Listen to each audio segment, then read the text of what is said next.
Welcome back to this special edition of WSJ Live, Election 2012. We've been listening to Paul Ryan's extraordinary speech at the Republican Convention. I suspect it will be judged the speech of his lifetime, dissecting the record of the Obama administration and making the case for Mitt Romney to be the next president of the United States. And for a convention that's been a little dull and listless up until tonight, incredible enthusiasm erupted on the floor. But we're going to go now to somebody who's probably a little less enthusiastic about it. If I were to guess, that's Ralph Nader, who joins us. Thanks for being with us, Mr. Nader. We know these aren't your guys. We know you're not excited about it, but give us your honest appraisal of how that speech went. Well, it needed to be more honest. It was very deceptive and contradictory and hypocritical. Now, the idea of building your own, I mean, here's a private corporation like the Democratic Party who's being subsidized by $50 million of tax money to have their party in Tampa. $18 million comes from tax money to each of the Democratic-Republican conventions, and the very forum they're in, the arena they're in, was built mostly by taxpayers and is owned by the city of Tampa. So let's start with his speech.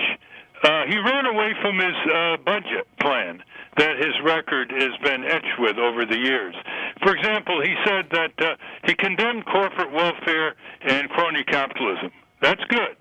But on the other hand, he voted for the auto bailout, he voted for the multi-trillion-dollar Wall Street bailout, and he's been voting for all kinds of corporate subsidies that help the very corporations whose executives have been funding his campaign. Yeah, look, and I know your view is kind of a pox on both parties for corporate welfare, and more power to you in that campaign.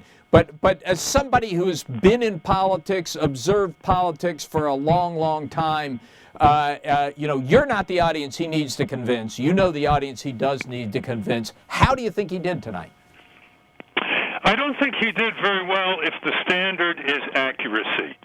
You know, when he talked about Obamacare being the enemy of Medicare, the Ryan budget plan would turn Medicare into largely a voucher system that would have to be subsidized by the elderly because it wasn't enough of a voucher. So that's not right. That's not honesty. Well, wait. Yeah. His argument, the argument there is that the Obamacare plan was paid for by cuts in Medicare, and so he's arguing that the threat, that as big a threat to Medicare is the fact that that money is being drained out of the system to pay for this big new entitlement.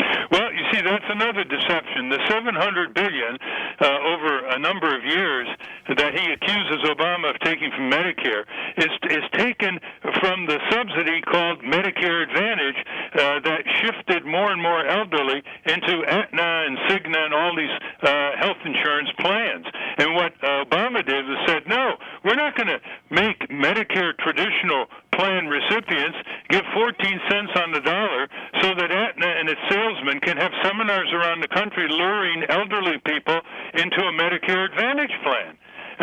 Right. You see, so the money came from in theory, came from the providers, not the recipients, not the Medicare recipients. Yeah, he took it away from the health insurance. Look, this is a very, very close campaign. You can see that in all the polls. The excitement that existed 4 years ago when Obama ran for the presidency is clearly not as great this time around. Why do you think that is? Why has this opening occurred that the Republicans may be able to walk through?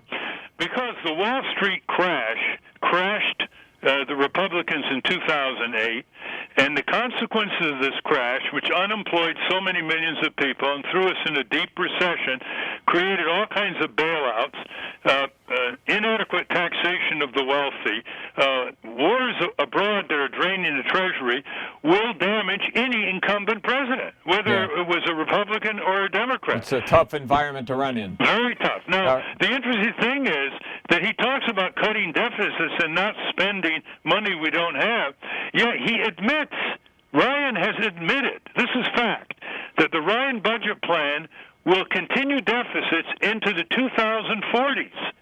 So that's what I mean by but you know, that's I don't think that's giving Paul Ryan the credit the credit that he deserves on this budget issue within the Republican Party. For many years, Republicans advocated tax cuts without seriously confronting the spending consequences.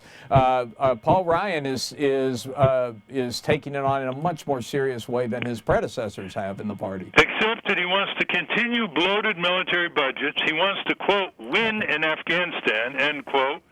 He wants to cut more taxes for the wealthy, and you can't keep doing that and provide government services for the American people. All right. Well, Paul Ryan gave a speech that clearly got a lot of people on the floor of the convention in Tampa and excited, and clearly got you excited as well. So thanks for spending a few minutes with us tonight. Well, thanks for your new website, and all you got to do is read the Wall Street Journal to see the corporate crime wave every day. You are the man. You're reading the right place. Thank you very much.